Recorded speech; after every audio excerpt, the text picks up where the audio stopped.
Enda mbele sana, unajua hii ndio wizara kwetu inadili na NGOs na kuna mambo ya wanaharakati ndani. Nichukua nafasi hii kwanza kuwashukuru ndugu zetu wale wa Kenya, na niliwaambia kabisa saa hizi wanisikilize. Nilikata kidogo maana tumechat mpaka saa 9. Kwa hiyo nilikata kidogo, niko busy bungeni. Lakini waombe sana, tukitoka hapo tutaendelea tena na mjadala wetu kama kawaida. Kwa wale wote tu, wale ambao wanatutukana, wale ambao wanatusifu, lakini hoja inapingwa kwa hoja. Kwa hiyo na washauri wale rafiki zangu wale jenzi wale ambao tumeanza mazungumzo, mkilieti group la WhatsApp mniingize humo.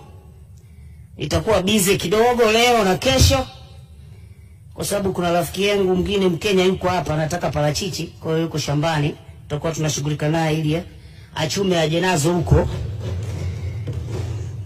Kwa hiyo naomba mnipe muda. Kwa hiyo Jumamosi nitawajibu live, tutaendelea. Nyinyi wa Kenya ni ndugu zetu, ni rafiki zetu, ni majirani zetu, na hatuna namna ya kuwakwepa. Kwa hiyo tutaendelea. Cha msingi hoja ijibiwe kwa hoja. Mheshimiwa Mwenyekiti, naendelea.